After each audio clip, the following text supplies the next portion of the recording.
ఒక్కోసారి మరక మంచిదే అంటాం కదా, ఆ రకంగా ఎస్ఆర్హెచ్ ఈ మ్యాచ్లో ఓడిపోవడం కూడా మంచిదే. దిష్టి అంటారు కదా చాలామంది, ఆ దిష్టి అనేది పోయింది అనుకోవచ్చు. ఎందుకంటే వరుసగా 5 మ్యాచ్లు గెలిచి ప్లే ఆఫ్కి రూట్ క్లియర్ చేసుకున్న టైంలో ఈ ఓటమి అయితే, సరే యాక్చువల్గా ఓటమి అనేది యాక్సెప్టబుల్ కాదు వాళ్ళు ఆడుతున్న బ్రాండ్ ఆఫ్ క్రికెట్కి. కానీ మరి ఆ ఓటమి ఎందుకు జరిగింది, వాళ్ళు దేన్ని నమ్ముకున్నారు, దేనికి ఫెయిల్ అయ్యారు, ఆ డీటెయిల్స్ చూద్దాం. ముందుగా అయితే అసలు మ్యాచ్ సమ్మరీ చూస్తే, సో టాస్ గెలిచి మొదట బ్యాటింగ్ చేసిన ఎస్ఆర్హెచ్ 18.2 ఓవర్స్లో 165కి ఆల్అౌట్ అయింది. ట్రావిస్ హెడ్ 61 రన్స్ చేశాడు, ఇషాన్ కిషన్ 29 రన్స్, అభిషేక్ శర్మ 15 రన్స్. ఇంకా ఈ ముగ్గురే టాప్ స్కోరర్స్, ఇవే టాప్ స్కోర్స్ టీంలో. వరుణ్ చక్రవర్తి 3 వికెట్స్ తీశాడు, కార్తిక్ త్యాగి 2 వికెట్స్ అండ్ సునీల్ నారాయణ్ కూడా 2 వికెట్స్. చాలా బ్రిలియంట్గా బౌలింగ్ వేశారని చెప్పొచ్చు. ఇక కేకేఆర్ ఈ టార్గెట్ని అయితే సేమ్ 18.2 ఓవర్స్లో సన్ రైజర్స్ ఎన్ని బాల్స్ ఆడి ఆల్అౌట్ అయిందో అన్ని బాల్స్కే టార్గెట్ని చేజ్ చేశారు for the loss of 3 wickets. Angkrish Raghuvanshi అద్భుతంగా ఆడాడు, 59 రన్స్ చేశాడు. రహానే కూడా 36 రన్స్ చేశాడు. Finn Allen 29 and Rinku Singh 22. Ajinkya Rahane 43 runs చేశాడు, Finn Allen 29 runs, Rinku Singh 22 రన్స్తో నాట్అవుట్గా ఉన్నాడు. సో ఇది మ్యాచ్ సమ్మరీ. ఒక మ్యాచ్ని శాసించేది ఏ ఒక్క టీమో ఏ ఒక్క ప్లేయరో కాదు, కండిషన్స్ మాత్రమే మ్యాచ్ని డిసైడ్ చేస్తాయి, మ్యాచ్ని డిక్టేట్ చేస్తాయి అనడానికి ఎస్ఆర్హెచ్ కేకేఆర్ మధ్య జరిగిన ఈ మ్యాచే ఒక బిగ్గెస్ట్ ఎగ్జాంపుల్. ఎందుకు అంటే ఆ పిచ్ ఎలా ఉందో, పిచ్ కండిషన్ ఎలా ఉందో మరి ప్యాట్ కమిన్స్ ఎలా అంచనా వేశాడో తెలియదు, కానీ టాస్ గెలిచి బ్యాటింగ్ తీసుకోవడం ఫస్ట్ పొరపాటు అయితే నాకు అనిపించింది. ఎందుకంటే మంచి చేజింగ్ చేస్తూ వస్తున్నారు, చేజింగ్లో కూడా అద్భుతంగా రాణిస్తోంది టీము. మరి అట్లాంటప్పుడు ఎందుకు హోమ్ క్రౌడ్ ముందు కూడా ఇట్లా ఫస్ట్ బ్యాటింగే తీసుకోవడం, ఎందుకంటే భారీ స్కోర్ కొట్టి వాళ్ళని ప్రెషర్లోకి నెడదాం అనుకున్న ప్లాన్ ఏంటో తెలియదు. కానీ టాస్ గెలిచి బ్యాటింగ్ తీసుకున్నప్పటికీ కూడా నితీష్ కుమార్ రెడ్డి ఈ మ్యాచ్లో ఆడలేదు. సరే తనకేదో చిన్నపాటి ఫీవర్, దానివల్ల అతను మ్యాచ్కి అందుబాటులో లేడు. అది ఎంత బిగ్గెస్ట్ డ్రాబ్యాక్ అయింది తెలుసా టీంకి. సో లైక్ ఫర్ లైక్ లాగా నితీష్ కుమార్ రెడ్డిని అయితే రీప్లేస్ చేసే ప్లేయర్ లేడు. మరి స్మరణ్ని తీసుకున్నారు, ఆ తర్వాత ఈ మ్యాచ్లోనే హర్షల్ పటేల్ని తీసుకున్నారు. సో ఈ ఇంక్లూజన్స్ ఏవి కూడా కలిసి రాలేదు. ఫస్ట్ బ్యాటింగ్ చేస్తున్నప్పుడు ట్రావిస్ హెడ్ అద్భుతంగా ఆడాడు, సో తనైతే హాఫ్ సెంచరీ పూర్తి చేసుకున్నాడు. కానీ ఎప్పుడైతే అభిషేక్ శర్మ అవుట్ అయ్యాడో ఆ తర్వాత అప్పటికే పిచ్ కండిషన్స్ అర్థమైపోయి ఉండాలి.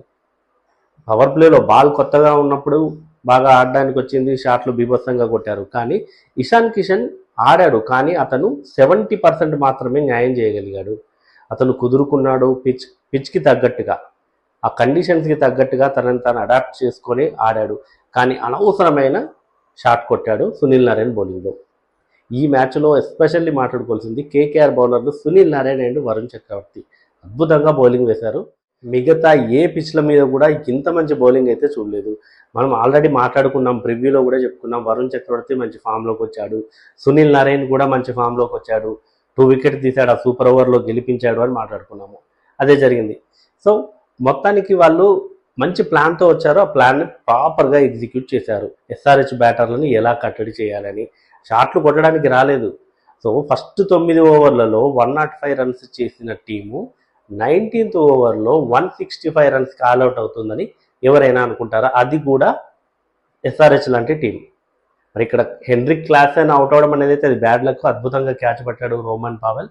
సో తను కూడా ఒకవేళ ఉంటే సిచ్యువేషన్ డిఫరెంట్గా ఉండేదేమో, ఒక 30 రన్స్ ఆర్ ఇంకా ఎక్కువ వచ్చేవి. మేబీ మనం 200 దాకా వస్తుందని అనుకున్నాం, అందరూ అనుకున్నారు 200 లోపు కానీ 190 కానీ.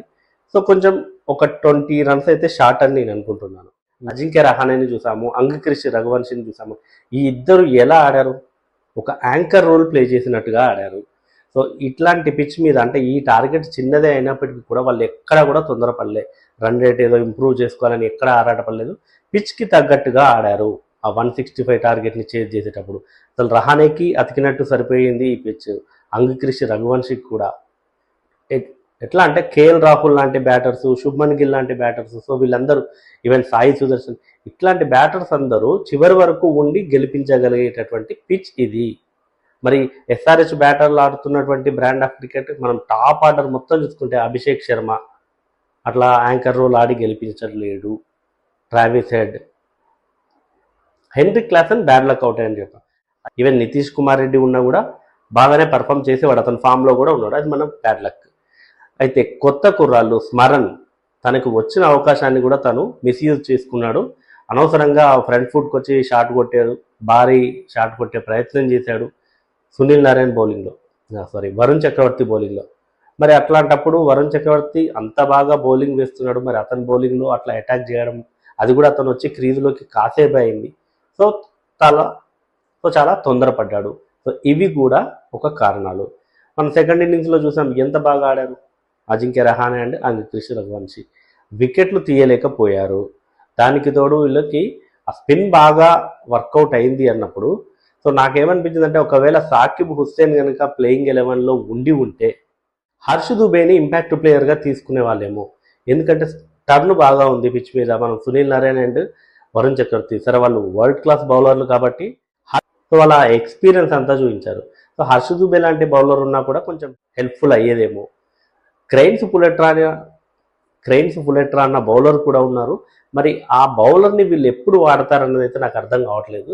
సో తన గురించి చాలా విన్నాం మనం, మంచి ఇంప్రెస్ చేశాడు, నెట్స్లో క్లాస్ అన్ని అవుట్ చేశాడని. సో అతన్ని కూడా ఇట్లాంటప్పుడు ఒక సర్ప్రైజ్ ప్యాకేజ్ లాగా యూజ్ చేస్తే బాగుండేదేమో అనిపించింది. మేబీ అదంతా వర్కౌట్ అయ్యేదో కాదో తెలియదు కానీ సో అతన్ని కూడా ఆడిస్తేనే బెటర్. ఎందుకంటే ఒకవేళ అతని పర్ఫార్మెన్స్ కూడా అద్భుతంగా ఉంది అంటే టీంలో ఫిట్ అయిపోతాడు. చిన్న టార్గెట్ని ఇచ్చింది కేకేఆర్కి, వాళ్ళు ఇంకొక 20 రన్స్ ఉన్నా కూడా దానికి తగ్గట్టుగా ఆడేవాళ్ళు. ఎందుకంటే ఫినాలేని చూసాము, 29 రన్స్ చాలా స్పీడ్గా చేశాడు, 13 బాల్స్ ఏమో తీసుకున్నాడు. తను అద్భుతంగా ఆడాడు, మంచి స్టార్ట్ ఇచ్చాడు. ఈ మ్యాచ్లో మనం ప్రివ్యూలో కూడా చెప్పుకున్నాం మనీష్ పాండే అండ్ ఫినాలేన్లని తీసుకునే ఛాన్స్ ఉంది అని. సో అదే జరిగింది, ఎందుకంటే టీమ్ సైఫర్డ్ విఫలమయ్యాడు కాబట్టి అతన్ని పక్కన పెట్టారు. రహానే కీలకంగా మారతాడనుకున్నాము, అతను కీలకంగా మారాడు. సో వీళ్ళు వికెట్లు పడ్డ తర్వాత ఆ రింకు సింగ్ని తీసుకొచ్చారు. ఎందుకు అంటే ఫామ్లో ఉన్న బ్యాటర్ రింకు సింగ్ కాబట్టి అతన్ని ఆడించారు. సో అతను ఆ టచ్ చూపించాడు. ఒకవేళ అతని ప్లేస్లో ఈవెన్ రోమన్ పావెల్నో మనీష్ పాండేనో కనుక బ్యాటింగ్కి పంపితే సిచ్యువేషన్ ఎలా ఉండేదో తెలియదు. అందుకే కేకేఆర్ ఎక్కడ కూడా రిస్క్ తీసుకోలేదు. క్లోజ్గా మ్యాచ్ని గెలవాలి అన్న దృక్పథంతో పర్ఫెక్ట్ ప్లాన్ వేసింది, ఎగ్జిక్యూట్ కూడా చేసింది. సో ఈ రకంగా అయితే కేకేఆర్ మ్యాచ్లో విజయం సాధించింది. నెక్స్ట్ రాబోయే 4 మ్యాచ్లు చాలా కీలకము. ఆ 4కి 4 మళ్ళీ గెలిస్తే కూడా టాప్ 2లో కొనసాగొచ్చు, టాప్ 2కి చేరొచ్చు సన్ రైజర్స్ హైదరాబాద్. ఈ మ్యాచ్లో ఓటమి తర్వాత రన్ రేట్ కాస్త తగ్గింది, మనం చూసాం కదా. సో కాబట్టి అది కూడా చాలా క్రూషియలే.